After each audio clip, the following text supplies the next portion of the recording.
Welcome to Two Bums in a Pod, the podcast that Eric Armstead named because he's such a big fan of Ryan Sakamoto and me, Grant Cohn. This is our first ever podcast, and we're going to talk about the 49ers draft. Ryan basically could be a scout, and I like to think of myself as a scout in training or a scout to be. So we're going to get right into what the Niners should do with the pick that they got from the Colts for DeForest Buckner, the 13th pick. Ryan, what's on your mind with that pick? Well, initially I tweeted out some thoughts on that they should go after Tristan Wirfs, who can basically, he's listed as an offensive tackle, but he's mainly best suited to play inside. I think that would be his best strong suit as a rookie, and then he can branch out, play on an island as he progresses. But the way it turns out, I don't think Tristan Wirfs is going to be there. It was a crapshoot anyways because of his workout warrior numbers that he put up at the NFL Combine. Teams like the Arizona Cardinals, who looks like they're solidifying their offense with DeAndre Hopkins and so forth, and they're really going to need to protect Kyler Murray. So I see Tristan Wirfs actually going to the Arizona Cardinals at number 8 to play tackle or guard. Either or. I mean, they're gonna draft him either way. Because think about it this way, versatility is so huge in the NFL. A lot of scouts covet that. And if he doesn't pound out one position, you can say, hey, look, man, well, we can kick him inside or we can kick him outside. He can do so many different things. We heard it from Balky all the time, man, in his draft practice.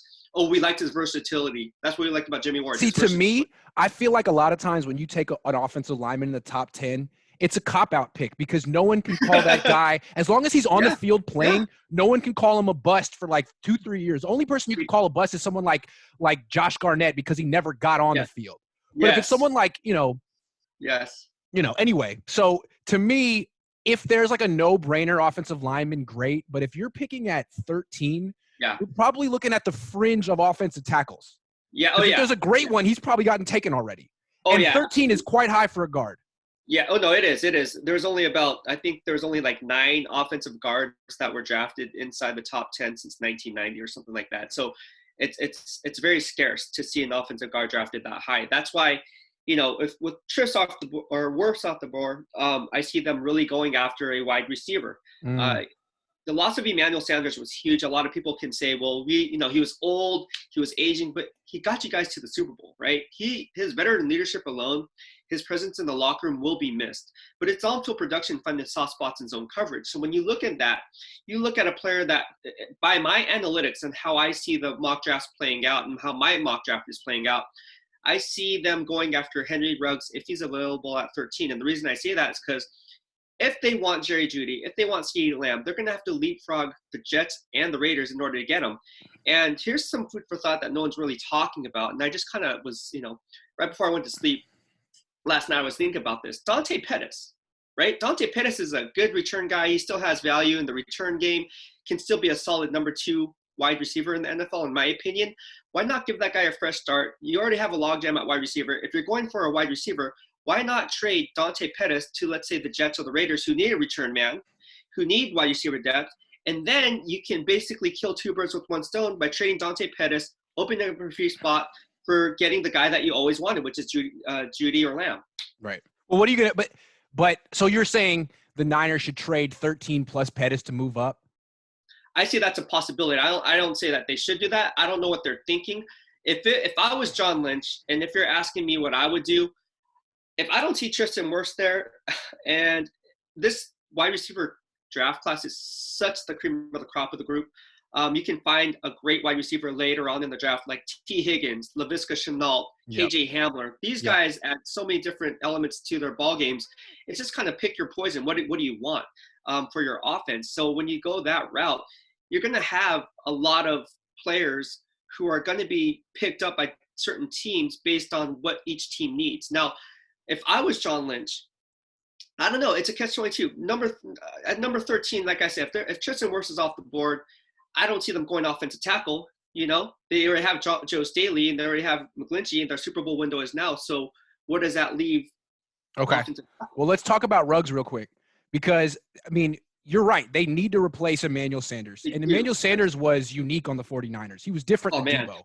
Right. Because Debo does a lot of good things, but you can't necessarily put Debo in the slot, on the ball, face-to-face with a press corner like Xavier Rhodes or, Marshawn Lattimore and say, win with a quick slant right now, instantly. Because Sanders could do that. Sanders did that quite well. I mean, he moved as quick as Trent Taylor or quicker. Plus, he gave him a deep element on post routes and stuff. That post route got him a touchdown against the Saints. Mm-hmm. It won the game against the Rams, and it was their go-to play when they were down against the Chiefs, and Jimmy Garoppolo missed it. It's a big weapon, and it's not – I don't think how they're going to use Debo, because Debo's always going to be the guy in motion before the snap, running the bubble screen, running the jet sweep, and you can't be the deep threat if you're, the horizontal behind the line of scrimmage threat. So, to me, Ruggs is perfect to replace Sanders. He can do all the things Sanders does, and he would be a good pick. My only thing is what you said. It's a great wide receiver class. And I think that the equation you got to ask is not is Ruggs perfect, because he is. But if you go Ruggs at 13 and say take a corner at 31, is that package of two players as good as what you could do if you took someone else at 13 and a wide receiver at 31? And that's, I think, what I would do, because it's it's an elite class of wide receivers, but it's also a deep class of wide receivers. And you mentioned a bunch of wide receivers who'd be available at 31. We don't need to get it. We can save that for our next one. But the reason I'm going to say corner CJ Henderson at 13 isn't necessarily because that I think he's way better than Ruggs. I think they're similar. But I like the wide receiver I could get at 31 better than the corner I could get at 31. You may disagree with that. But to me, I like CJ Henderson. What do you think of CJ? I like CJ Henderson. I think he has Pro Bowl potential. Coming from the University of Florida, he's a guy who really knows and gets coached up really well, played up against good SEC talent. You've seen it in years past, right? All these Florida Gators who actually were known for their ball hawk skills, right? Yes, so you have yes. Leo Shepard, yeah, Joe Hayden. So guys like that, they can play the ball. And what NFL coaches are looking for in today's game is not so much finding the ball, but taking it away from the offense, because it's a pass-happy league, and turnovers come at a premium year in and year out. And all these coaches, all these secondary coaches, the one thing that they always hype up, they always talk about is a player's ball skills. I know 3 teams that will not even touch a secondary player if he has zero or limited ball skills, because it's like, what's the point? Yeah, you batted down the ball, but you could easily got the pick, and we could have been winning the time of possession in a playoff game. So what's the point of batting down the ball? Yeah, that's the difference between victory and defeat. Right. And when you look at CJ Henderson, the guy that I really like, and I think you like him too, you cannot coach that type of talent.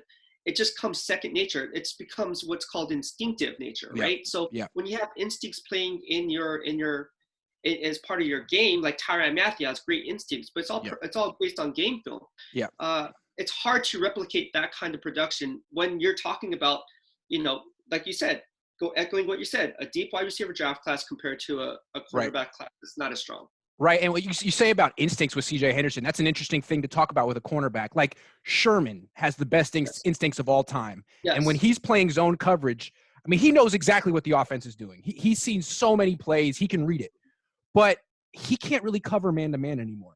And what I like about Henderson is he can read it from zone, but he can also play press man coverage. If you need him to line up against Sammy Watkins in the fourth quarter of the Super Bowl, he can run with them. He's not going to get burned by Sammy Watkins or Devontae Adams. He can really line up man-to-man with the best receivers in the league, and that gives Robert Saleh so many more options. I mean, it's great to have a good pass rush and a good cover 3 sound zone scheme, and it'll take you really far, right? It'll take you maybe to the Super Bowl. But when you're going against Patrick Mahomes and Tyreek Hill and Sammy Watkins and Travis Kelce, at a certain point you need to man up. Yeah, I'm talking man-to-man, because Mahomes is going to extend the play, your pass rush is going to get tired, and those wide receivers, if they have 3 seconds to run double moves down the field, Tyreek Hill is going to burn your free safety and your undrafted Manuel Mosley deep, and you're going to lose. So I think that's why every year – we talk about this every year. We used to have these conversations in the Niners press room. Every year I say, I take the corner. I take the corner. And every year the Niners don't. I saw a stat that the Niners haven't taken a corner before round 3 since Shawntae Spencer in 2004, Ryan. Before round 3? Before round 3. They've taken Akello Witherspoon, Chris Culliver, but no corner other than Shawntae Spencer before round 3. Jeez. And then if you go back 20 years, there was R.W. McQuarters, Ahmad Plummer, and Yeah. Mike Rumpf. But since then, they haven't even tried. Yeah. Which is crazy because the league has become even more of a pass-happy league since then. You know, it's funny. Yeah, Ahmed Plummer. Gosh, that was Jason Webster. That was actually a good draft. That was actually a good draft. 2000. They had Julian Peterson. They had two first rounders. They had Ahmed Plummer, then Julian Pearson, Ahmed Plummer. Yeah. Jason Webster, John Engelberger. Yeah. Jeff Ulbrich. They had a really good sound draft. Good memory. You know why? Because that's when I really started covering the draft. Was 2000. I used to read the Sporting News, which, by the way, I know this is off topic, bro. I have newspapers from your dad, like really? From the San Jose Mercury News. I have it here in my closet. Not the Mercury News. You mean the Chronicle or the Santa Rosa Press Democrat? No, but no, dude. I think. Maybe you're right. I have an article clipping. Oh, nice. I'm going to show you later. But it's about the 49ers.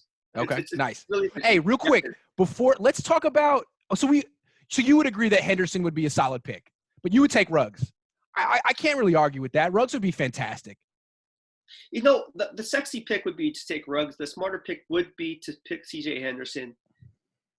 Look, I don't expect him to take Henderson for the reasons I just laid out. The Niners don't take corners early.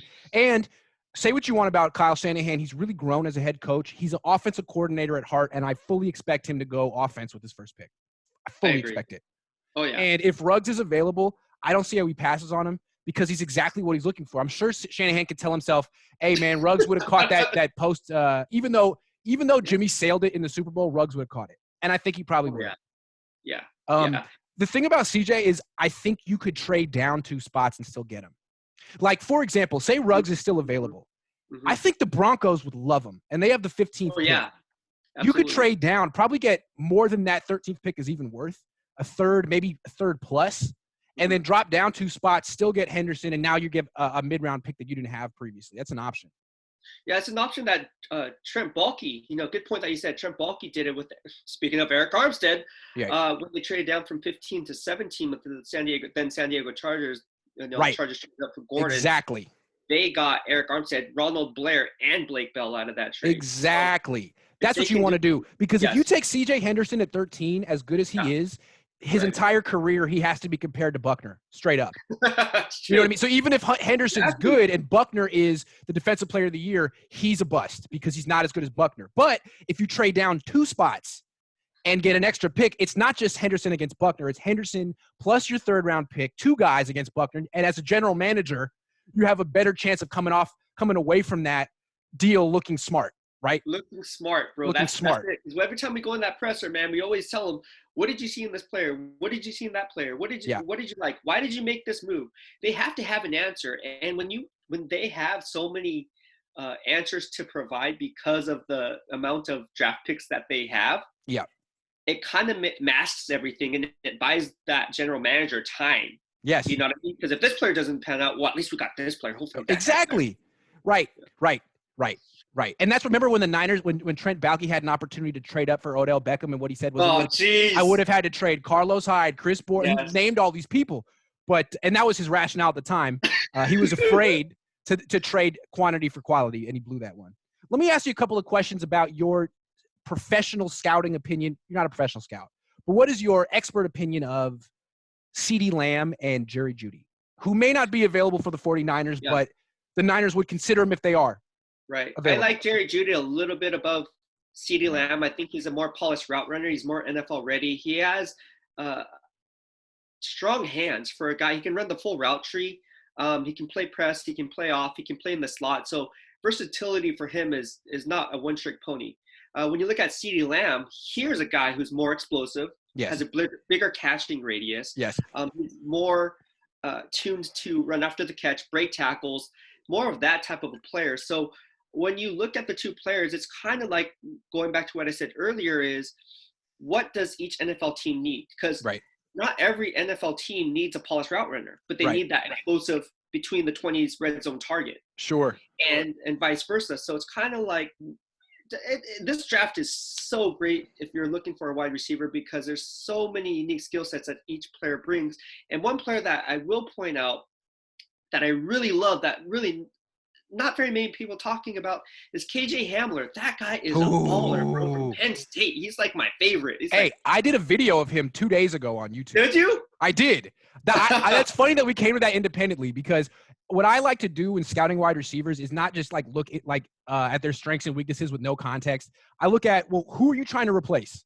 Let me look at all of Emmanuel Sanders' targets with the Niners from 2019 and pick out the 6 or 7 routes that he ran most effectively and most often, and then see which guys can run those routes. Because whatever, CeeDee Lamb does a bunch of things well, but if he doesn't do the things Emmanuel Sanders did, then what's the point? Because Sanders had such a perfect impact on the Niners. He really complimented everyone. The way I mean, KJ Hamler looks like Emmanuel Sanders to me, or Hollywood Brown. He's small, super electric. Yeah, he reminds me of I know Percy Harvin in his prime. When Percy Harvin came out of Florida, he was a player, but he's built. He has the physique. He was like 5'9", 185. Yeah. He was built like a horse. Yeah, he was built. Bro. Yeah. So, but the route running is electric. His ability to beat press coverage is electric. He can play in the slot, which is important because Sanders was basically the Niners slot receiver. Even when in 2 wide receiver formations, he was tight. And you don't know what you're going to get from Trent Taylor or Jalen Hurts. So I feel like a guy like T. Higgins, who might be good for a lot of guys, can he play in the slot? Can he do what Sanders did, or is a smaller guy like Hamler better? Coming back to Lamb real quick, he reminds me of Michael Crabtree. Is that not fair? Big 12 dudes, a lot of screens in college, just amazing tape and numbers in the Big 12. Not about 6'1" and 4'5", like not overwhelmingly athletic, but successful in college. Yeah, that's a great point. You know what? I had a miss on Michael Crabtree. I thought he was gonna be the next great wide receiver, bro. I literally thought he was gonna be the next. Yeah. Bro, like this guy's like for sure. Well, he would go for like 2,000 yards and 20 touchdowns every year at Texas Tech. And that's the kind of thing that a lot of guys can do in the Big 12 because they don't play defense in that conference. There's no tackling. There's no defense. So when I watch CeeDee Lamb, I see him just like, galloping through defenses. And it's like, yeah, that's great. But, Rashawn Woods did stuff like that. How many dudes in the Big 12 have done stuff like that? Rashawn Woods, bro. Jeez. But I don't want to knock CeeDee Lamb too hard because it's an all-time great draft class and he's one of the better ones. I don't think he really gives the Niners what they're looking for. You hit it on the nail. When you look at scouting, right, Grant? What people don't realize, they see the flash plays, they look up, YouTube, and they see Harris highlights and all these great videos that are up on YouTube. What people don't point out is you got to look at the competition that they're playing against. Yes. And you got to look at how defenses are game planning these offenses. Now, they said, SEC, that's why it's, yes. You look at it's the powerhouse for NFL talent. And the reason why is because you're playing against press coverage. You're seeing a lot of defensive looks. You're seeing a lot of offensive looks on both sides of the ball. So when you kind of gauge as a prospect or as an NFL scout and say, hey, can this guy convert? Can he do this at the next level? Well, you're seeing it, 2 NFL first-round picks going heads up. So you can kind of gauge that. But when you go against, like you talk about, a Big 12 receiver going up against a player, a secondary who's playing off man, or off-zone coverage, of course he's going to get a free release. So then you're going back, well, can he get a free release off the line? Like, what if he's pressed? Yeah. What if he's going up against Patrick Peterson? Can he get off the line? Right. I don't know. And I don't know. So that to me is he's better suited as like a flanker, someone who, like Debo, you could have him a yard or 2 off the line of scrimmage and you can put him in motion. You could have him run a bubble screen. And just all of his motion before the snap would put the defense on alert, right? They'd be concerned by him, but they're not going to be concerned by his deep speed in the NFL. No. I mean, he's a yak guy. So good player, but I think he would have more make a greater impact for a team like the Raiders than the 49ers, because the Niners have their yak guys. They want the ball in the hands of Kittle and Debo, period. Yep. And they need a guy like a route runner who can get open down the field or get open quickly from the slot to complement him. Having a third yak guy and no one who can get open super quickly, I don't know. It's not the way I would do it. No, it doesn't make much sense. But then again, we really don't know what the Niners are thinking. I mean, they traded away, DeForest Buckner, which is in my opinion, it's a dumb move. But that's for another subject. But yeah, it's just, what is John Lynch really thinking though? Like, what is Shanahan really thinking? What does he really want for this offense? Because you have Jimmy Garoppolo, and you want players to kind of grow with him, right? He had one full year as a starter, so you want receivers especially to grow with this quarterback, because when you do that, and they do draft a wide receiver, Grant, you have Deebo Samuel and whoever the wide receiver is, whether it's Ruggs, Judy, or Lamb, that's going to be stuck with Jimmy Garoppolo and married to Garoppolo for the next 5 years. So you have 3 players who are going to be working with each other for at least 5 years due to the CBA. And when you do that, you have a good nucleus. Now, getting back to your point, does it make sense? Not really, because you really got to figure out what their top needs are. And it doesn't do a wide receiver no justice or quarterback no justice if you can't protect the quarterback. Right. So that So being said, though, I feel like look, Jared Stidham in New England. yes, Like Julian Edelman is going to be very good for him, because a young quarterback, he needs someone who can get open instantly. If you have a guy who can get open in a second and a half, your job is much easier than if you have to actually drop back, hold the ball for 2 or 3 seconds, evade the pass rush, throw under pressure. Like, you know, Brady's the greatest of all time, but he also made his life much easier on himself with a quick passing game and targeting receivers like Wes Welker and Julian Edelman and Danny Amendola, who are open before the defensive end gets there. right.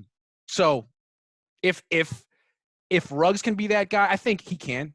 I think Judy can be that guy. I don't think Lamb is necessarily that dude. I think Hamler could be that good. Let's talk about Judy for a second. Yeah. He's interesting. It's like if the Niners love like Dante Pettis, they're going to love Jerry Jeudy, right? Like, he's probably the crispest route runner to come out since what, Amari? Yeah, that's a good. Yeah, I have him just right up there with Amari Cooper in terms of his route running.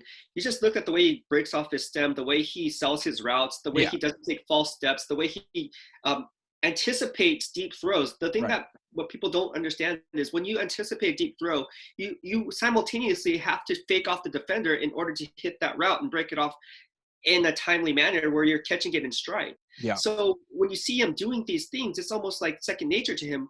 Whereas if you go back and you look at these wide receivers have all this talent, then people wonder, well, how you did this in college, how can translate in the NFL? Well, that's kind of like things that are second nature and instinctive. Yeah. So that's, I like Jerry Jeudy a lot. That guy's to me, he's the best wide receiver in this draft class. Well, I mean, the way I look at it is everyone's comparing him to Amari Cooper. Amari Cooper was the 4th pick in the draft. Why do people expect Jerry Jeudy to fall to 13? That doesn't make any sense to me. Because Amari Cooper, to me, was the more polished player overall. Like, he had a little bit stronger hands than Jerry Jeudy. He was a little bit more consistent, and he was more pro-ready than Jerry Jeudy, in my opinion. So a lot of scouts viewed him as a can't-miss prospect. When the 49ers were actually who was it? Ronald Curry, right? Wasn't he the wide receiver coach? Oh, man. What year was that? 2015? Yeah. Yeah, yeah. Yes. It was Tom Sula's year. Yep. Okay, good. I remember something. Good call. I caught him talking to Amari Cooper, and one thing that he said was same thing that I saw is like, hey man, this is like the next sure thing. Absolutely. It was obvious. It was obvious, but it's interesting because this wide receiver draft class, Lee Steinberg posted on Twitter that this might be the best draft class in years. Yeah. You saw that, right? Yeah. That's crazy. Yeah. That's crazy to think that, man. And Judy's supposed to be the best one.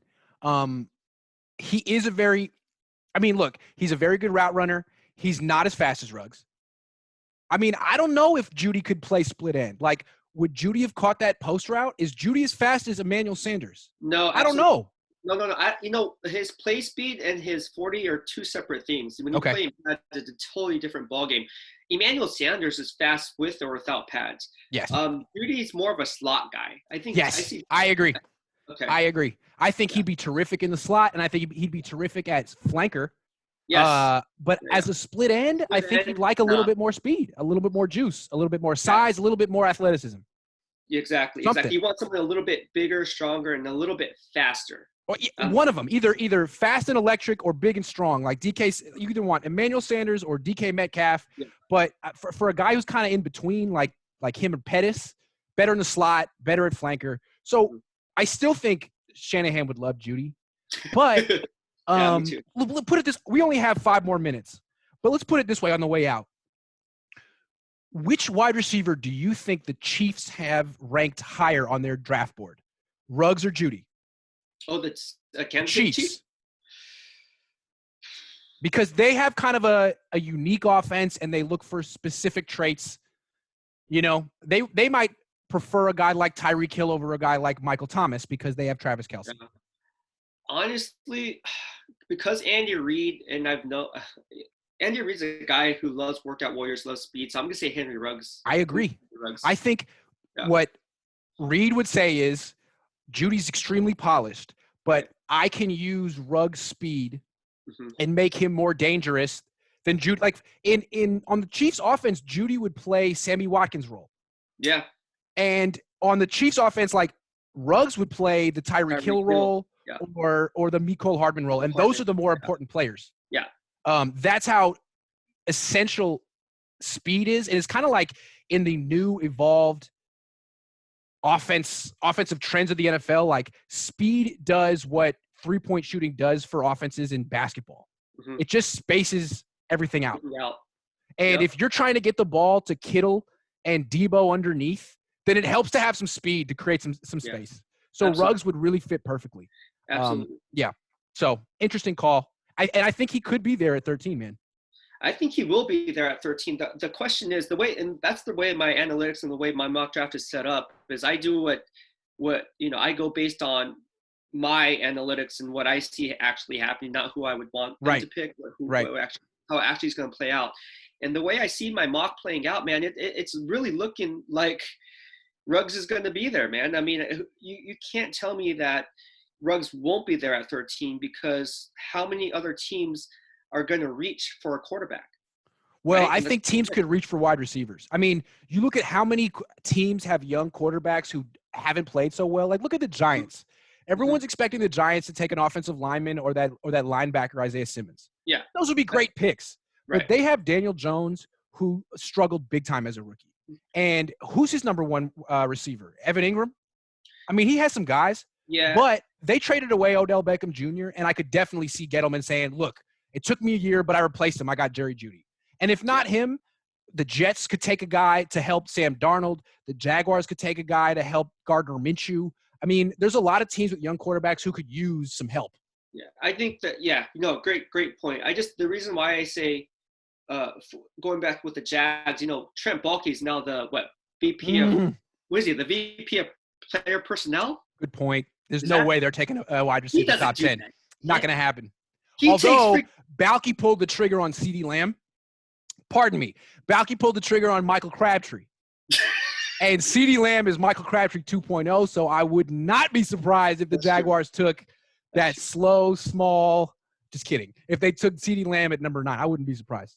I wouldn't be surprised either. I just feel, he loves those Gamecocks. He loves SEC guys.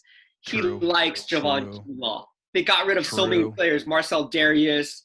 He liked South Carolina when Spurrier was there because he worked under Spurrier in Washington. I know. That was like one of his contacts. Anyway, I think this was a terrific – I hope this was a terrific debut podcast. I hope people like it. We're at the 30-minute mark, and Zoom's going to cut us off soon. All right, buddy. But this was good. And let's do it again next week. Yeah. Same time, same place? Same time, same place. And we'll talk about pick 31. All right, buddy. Take it easy. I'll talk to you soon, my man. Take care.